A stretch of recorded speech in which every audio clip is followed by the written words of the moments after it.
When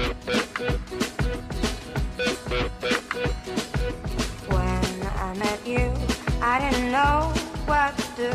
I was tired, I was hungry, I fight. Now I'm away, I ride home every day, and I see you on TV at night. Bonjour à tous, Avis Tendance, c'est l'émission qui vous rafraîchit les idées, du design, de la gastronomie, des tendances, de l'évasion. Bref, 26 minutes entièrement dédiées au lifestyle. Et aujourd'hui, j'ai le bonheur de recevoir une jeune chef qui fut l'atout charme de la dernière saison de MasterChef. Amandine Chéniaud a su se faire une place dans le monde très masculin de la gastronomie. Elle a travaillé dans les plus grandes maisons, le Bristol, le Plaza ou encore l'hôtel Raphaël. Cette avant-gardiste a le vent en poupe et justement elle arrive. Bonjour Amandine. Salut. Comment ça va? Super.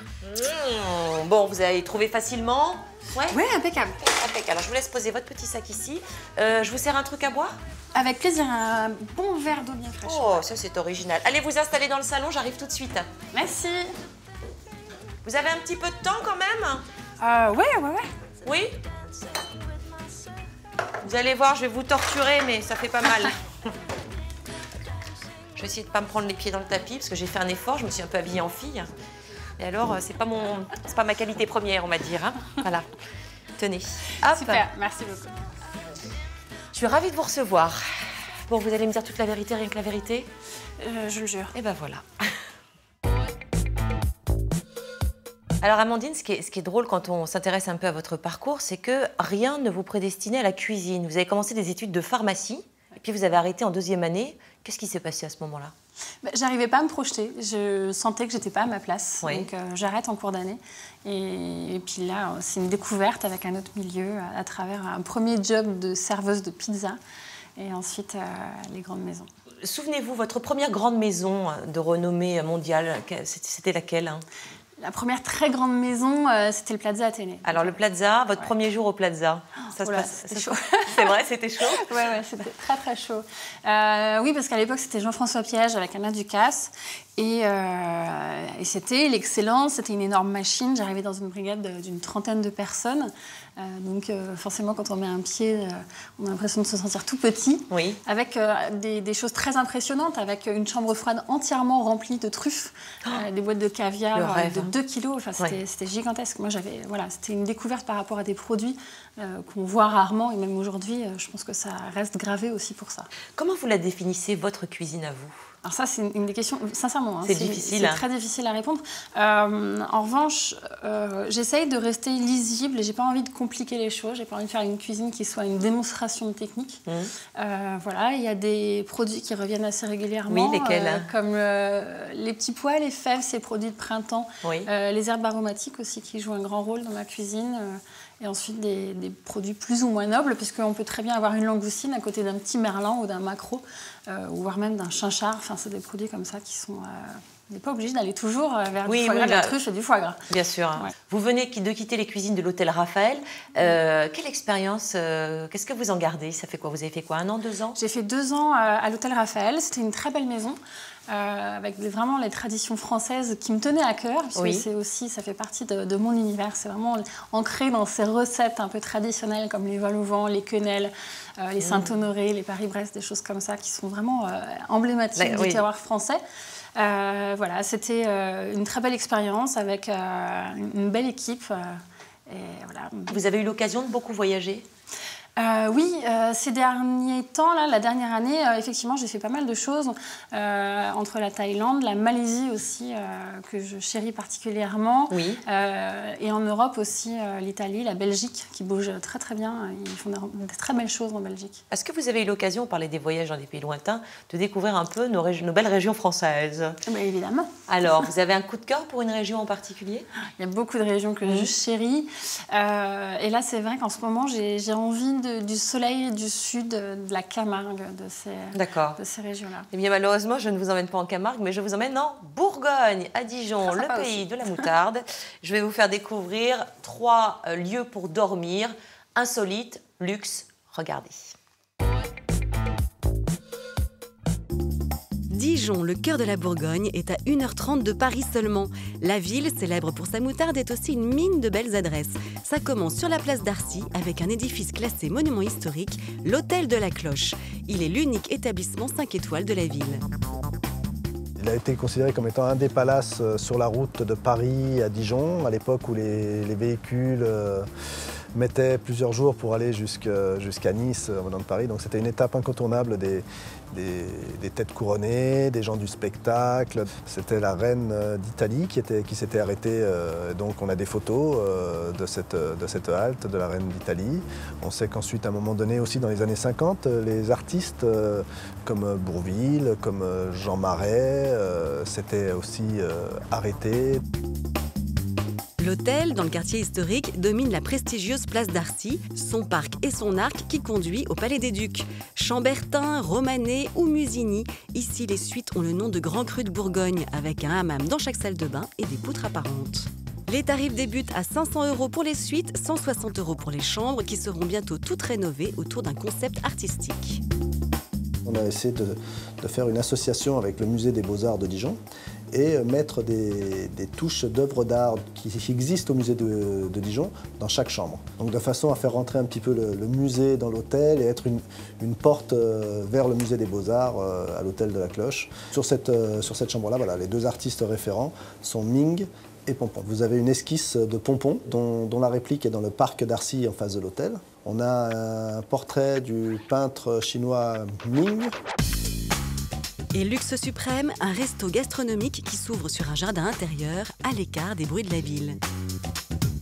À 20 minutes de Dijon, direction Beaune, la capitale des vins précieux de la Côte d'Or.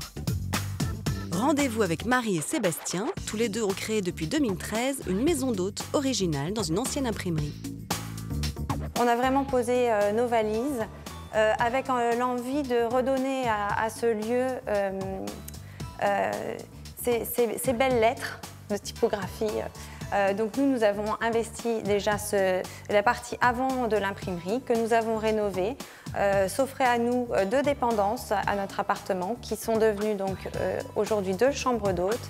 Pour 110 €, le petit déjeuner est inclus. Marie-Pierre et Sébastien ont entrepris seuls les travaux et la déco de chaque chambre. Dans cet espace, l'idée c'était de respecter la veine industrielle un petit peu du bâtiment, sans trop en faire, toujours en écoutant ces inspirations du moment. Il y a des petits rappels de l'imprimerie, une machine à écrire dans chaque chambre, avec la possibilité bientôt de pouvoir nous écrire un petit mot et d'échanger un petit mot voilà, en tapant sur quelques touches. Et puis aussi quelques objets et quelques pièces de machine, dans quelques étagères, un bidon d'encre.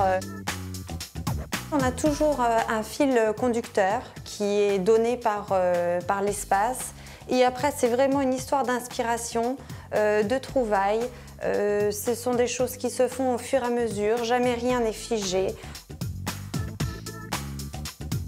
Évidemment, on chine beaucoup, d'avoir des objets anciens, relookés, gardés dans leur jus, et aussi le travail de ferronniers et d'artisans du coin pour avoir des pièces un peu plus originales. On a essayé de travailler chaque lieu à partir de ce qu'il proposait déjà et de respecter sa part d'histoire. Donc pour cette chambre, la chambre cosy, on a voulu conserver les matières qu'elle proposait déjà, le parquet, le petit escalier en chêne, la cheminée en comble en chien. Le lieu enchante tellement les tourtereaux qu'ils aménageront bientôt 3 chambres supplémentaires. On reprend la route, direction Saint-Cernin-sous-Bois, à 20 minutes de Beaune et 1h30 de Paris. Voici un chalet et de l'eau qui danse tout autour. La maison flottante est donc, vous le voyez, par l'intermédiaire d'un câble attaché à la berge, de façon à ce que la maison, le bateau, ne prenne pas la mer, ne prenne pas l'eau du lac. Car ici, vous êtes vraiment au milieu d'un lac, comme sur un bateau. Marielle, qui n'est pourtant pas architecte, a inventé ce procédé unique en France il y a 10 ans, en se plongeant avec passion dans des livres de construction navale. Une nuit sur l'eau coûte 110 €, mais il est aussi possible de louer la maison entière à la semaine pour 700 €. Un des principaux soucis à résoudre quand on est sur l'eau, c'est l'humidité. Et donc, le produit que j'ai conçu répond totalement à cette contrainte-là, puisque les flotteurs et la maison ne communiquent absolument pas. Et le principal avantage d'une maison sur l'eau, c'est certes la terrasse, mais surtout la lumière qui inonde toutes les pièces grâce aux reflets sur les murs et les plafonds. Cette maison, outre le fait qu'elle est une maison en éco-conception, donc tout en bois, on est bien d'accord, répond au principe de l'éco-construction. Et j'y rajoutais la petite touche personnelle qui consiste à répondre aussi aux règles du Feng Shui. Donc le Feng Shui, c'est la circulation des énergies. Et le concept même de ces maisons, intérieurement parlant, c'est d'avoir justement une plénitude en termes de bien-être. Et donc elle répond à toutes les lois qu'on peut trouver qui régissent le bien-être dans l'habitat. Cette maison est considérée juridiquement comme un bateau. Vous trouverez donc obligatoirement dans chaque chalet un gilet et une bouée de sauvetage. On ne sait jamais. Voilà, il n'y a pas que la route des vins en Bourgogne. On peut aussi flotter sur les nénuphars, dormir en pleine typographie ou parmi des œuvres d'art. Vous voyez, Dijon, qui l'eût cru?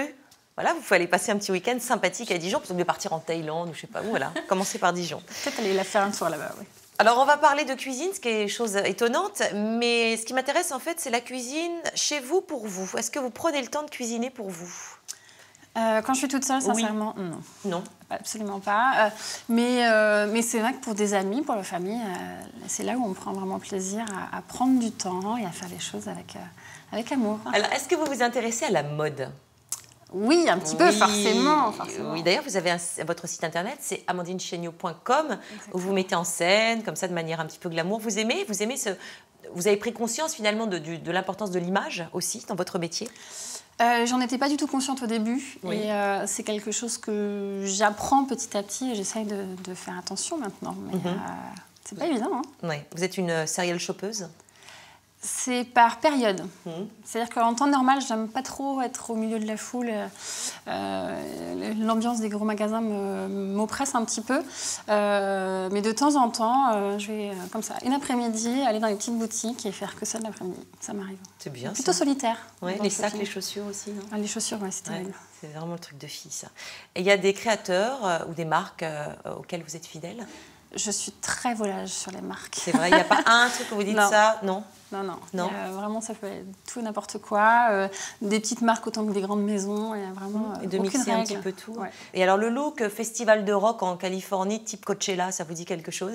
Alors moi, je serais plus là-bas pour la musique que pour le look. Et bien là, je vous propose les deux. C'est-à-dire que Elsa, de Elle s'amuse, va nous apprendre comment s'habiller, comment se faire un look à la manière des rockers de Coachella. Regardez.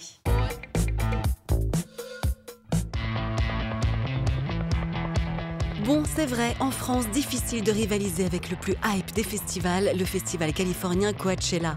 D'une part parce qu'on n'a pas de désert et peut-être aussi parce qu'on n'a pas les mêmes artistes. En revanche, pour adopter le Total Look Festival, là, pas de souci. Car nous avons Elsa, notre fashionistas blogueuse. Et Elsa nous propose justement aujourd'hui deux customisations très hippie bohème.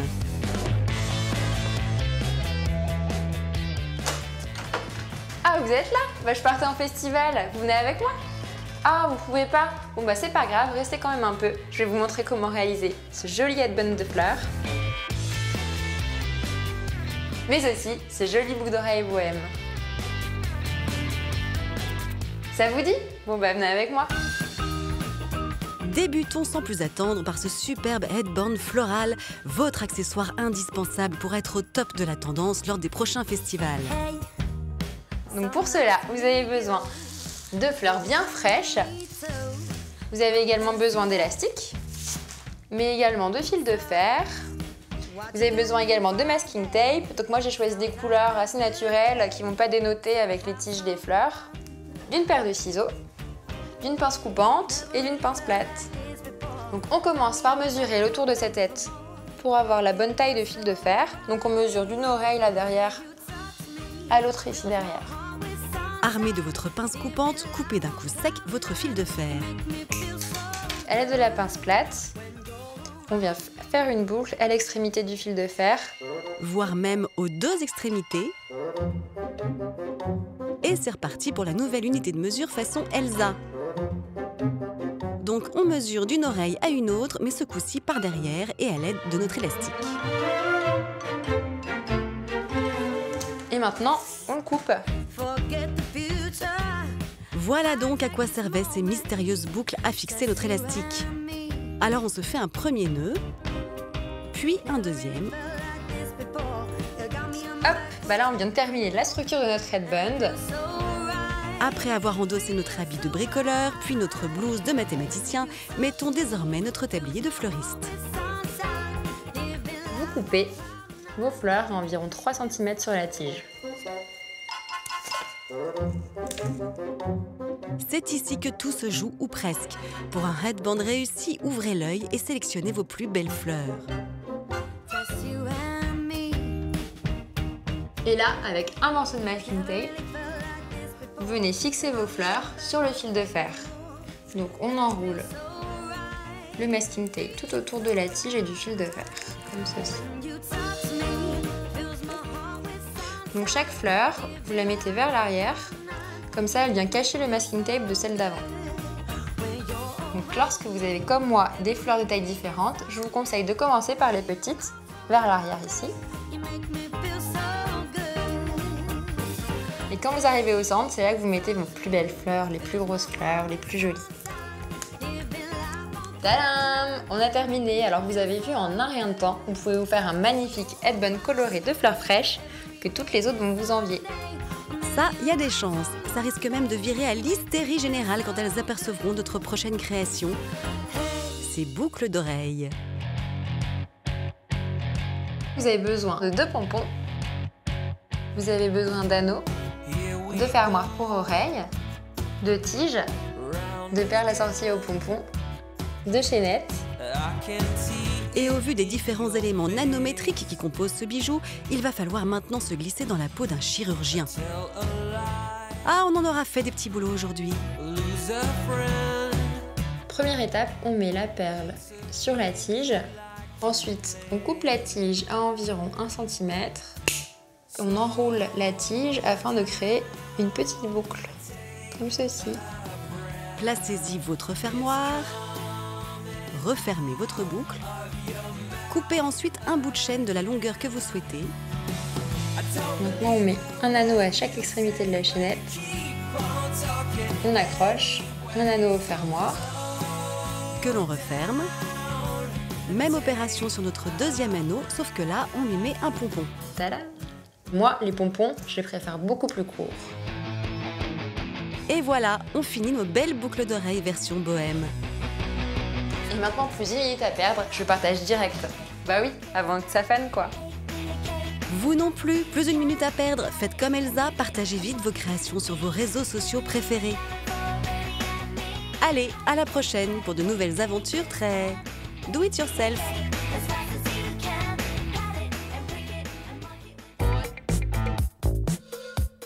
Alors, j'imagine aussi, Amandine, que vous vous intéressez à la déco par votre métier de toute façon pour une jolie table et puis peut-être chez vous aussi. Bah oui, pour moi, c'est vraiment un plaisir d'aller chiner justement des vieilles lampes, des vieux bougeoirs, des petites choses comme ça. Donc, vous êtes plutôt broc et choses anciennes. J'aime assez les mélanges des genres, en fait.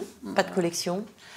Non, pas vraiment. À part les livres de cuisine, ça c'est un petit peu obsessionnel. Oui. Mais non, le reste... C'est vrai, donc vous prenez les livres de cuisine d'autres chefs, vous consultez, Non. vous réadaptez certaines de leurs recettes parfois, ou vous les testez ou... Non, c'est plutôt...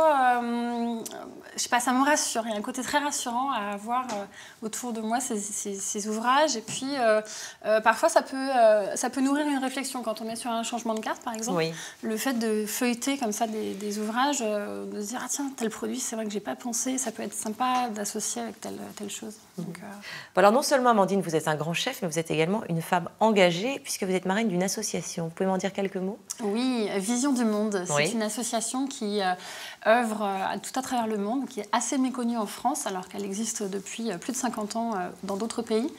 et qui a des actions à différents niveaux, c'est-à-dire qu'elle s'occupe d'actions ponctuelles en cas de grosses catastrophes sanitaires ou climatiques, oui. Donc une action d'urgence et aussi et surtout du parrainage d'enfants, donc pour permettre l'accès à l'eau, à l'éducation, à la santé. Alors, comment imaginez-vous vos prochains mois, Amandine? Prendre du temps, oui. déjà, de voir mes amis, de faire du sport, de profiter, de voyager, de réfléchir aussi à où est-ce que je vais poser mes petites valises pour... Et pourquoi pas ouvrir votre propre restaurant? J'y pense. C'est vrai? Sérieusement, c'est en train de se dessiner petit à petit. Ah, déjà une petite idée, un petit... Il faut que ça mûrisse encore. D'accord, on va laisser mûrir et vous reviendrez nous voir alors pour nous en parler. Avec grand plaisir. Je vous présente Oscar. Bonjour, enchanté. Ça va Sandrine? Je veux mon bisou aussi. Alors, tu vas nous parler de quoi? On va s'hyper-connecter aujourd'hui parce que c'est la tendance aux objets intelligents et on va voir ça, on va se connecter à un reportage. Oh, génial.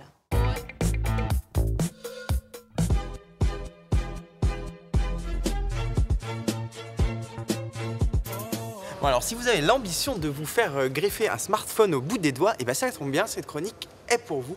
Alors aujourd'hui, on va se connecter, on va parler d'hyperconnectivité. C'est parti, on y va.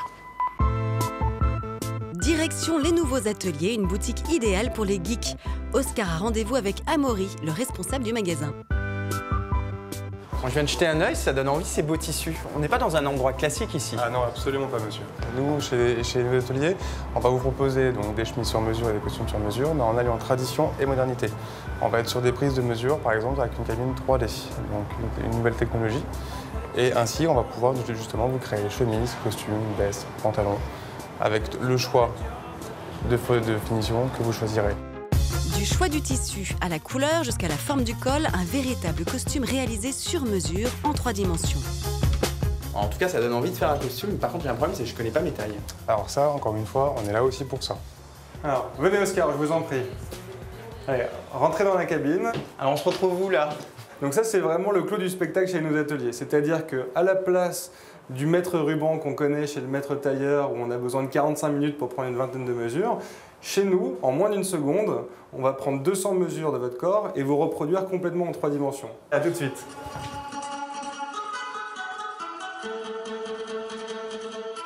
Alors là, en moins d'une seconde, on a eu plus de 200 mesures d'Oscar. Et grâce à ce système exclusif des nouveaux ateliers, on arrive à avoir des mesures extrêmement précises. Par exemple, je peux vous dire que le tour de ceinture d'Oscar est de 92,6 cm. Bon, vous connaissez toutes mes envies stylistiques et mes mesures et mon costume sera prêt quand? Comme prévu dans 3 semaines. Écoutez, en attendant, je vous propose d'aller à la rencontre d'Alexis Botaya, spécialiste des technologies, qui va nous décrypter cette tendance. Allez, c'est parti, on y va. Bonjour Alexis. Bonjour Oscar, ça va? Ça va, tu vas bien? Bon, alors je suis venu t'embêter parce que j'aimerais tes lumières sur une tendance qui est l'hyperconnectivité. Ça t'évoque quoi?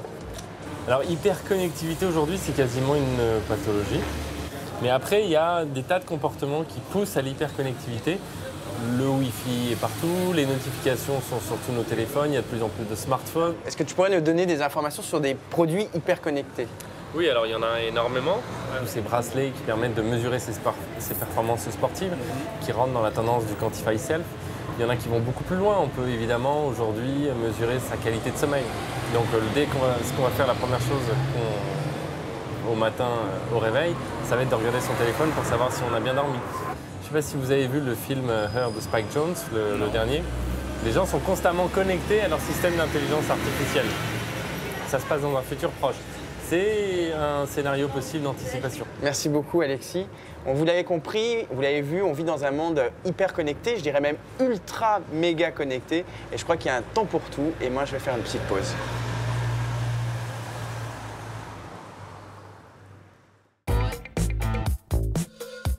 C'est complètement dingue ça, hein, Oscar. Il y a des produits incroyables en fait aujourd'hui et il y a une vraie tendance sur les produits intelligents. On dit même qu'en 2020, il y aura plusieurs milliards de produits intelligents connectés. Et effectivement, on est ultra connectés aujourd'hui grâce aux produits. J'aime assez les petits gadgets du moment qu'ils soient pratiques et pas trop compliqués. Ouais. Ouais, on va voir si c'est pratique et pas trop compliqué.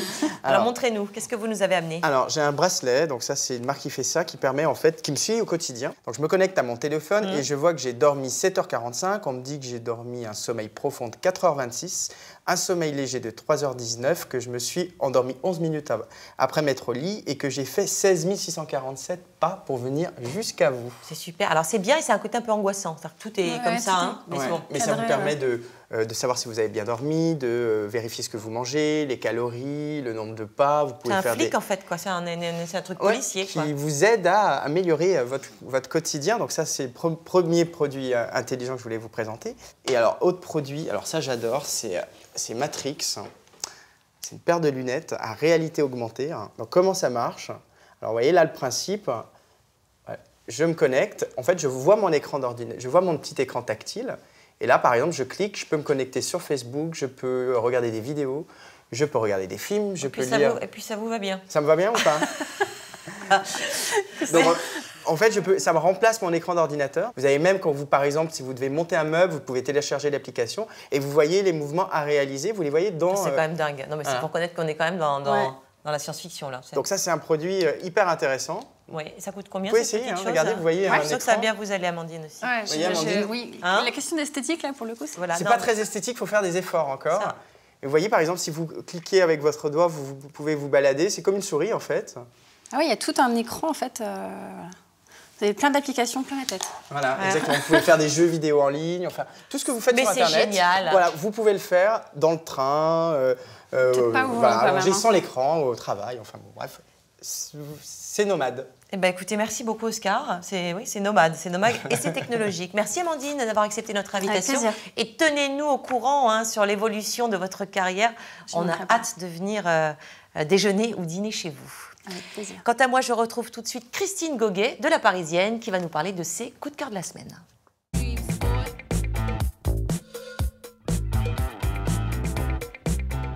Bonjour Christine. Bonjour Sandrine. Alors de quoi parle-t-on cette semaine? Alors cette semaine, on part écouter du rock. Oh, c'est bien ça, ça me plaît. Oui, c'est bien, c'est sympa, on va bouger, c'est l'été, il fait beau, on a envie d'aller à l'hippodrome de Longchamp. Qu'est-ce qui se passe à l'hippodrome de Longchamp? Solidays, c'est Solidarité Sida, qui organise chaque année depuis 16 ans, c'est la 16e édition, ce festival de rock, de reggae, d'électro. Ça dure un week-end, c'est génial. Oui, ça dure 3 jours en fait. Alors, il ne faut pas qu'il pleuve. Hein. Enfin, bon. C'est un vrai lieu de rassemblement et de pèlerinage, et un haut lieu pour saluer et prôner les droits de l'homme. Et c'est pour ça d'ailleurs que Nelson Mandela... Il y a une thématique Mandela cette année alors? Alors, il y a une thématique Mandela, mais c'est simplement parce que c'est l'icône et en fait le symbole. Voilà, mais sinon il y a plein d'artistes, il y a Yodelis, il y a Franz Ferdinand, il y a les Fauves, et c'est donc 27, 28 et 29 juin, et c'est à l'hippodrome de Longchamp. Bien. Un autre coup de cœur. Alors, un autre coup de cœur, je vais vous emmener voir du théâtre et un Cyrano, qu'on connaît tous évidemment, qu'on a vu aussi au cinéma et au théâtre avec Gérard Depardieu. Aujourd'hui, on va au théâtre voir un autre acteur exceptionnel, qui est Philippe Torreton, dans un Cyrano très moderne, qui est moustachu, qui est en maillot de corps, donc qui est complètement décalé.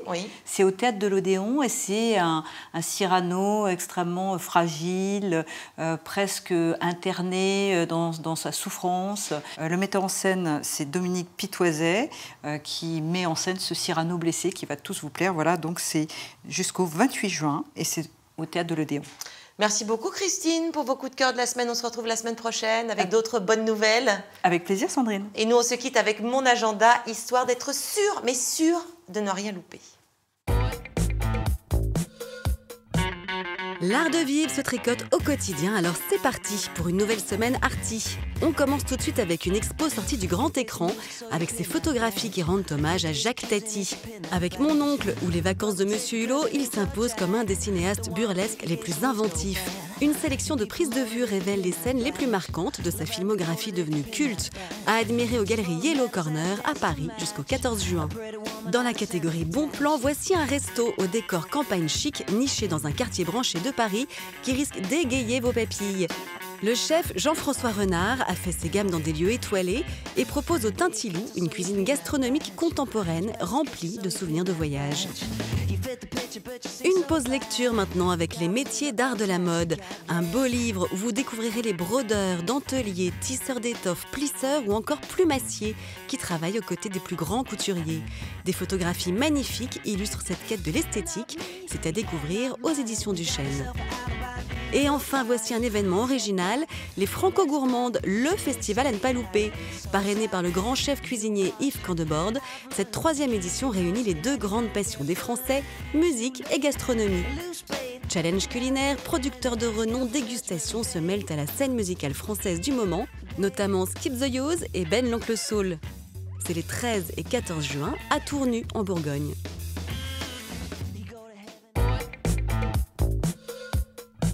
Et bien voilà, Avis de Tendance, c'est terminé pour aujourd'hui, mais on se retrouve la semaine prochaine avec un nouvel invité pour parler art de vivre. En attendant, portez-vous bien, je vous embrasse. Bye. Everybody's gotta live. I think you know the reason why.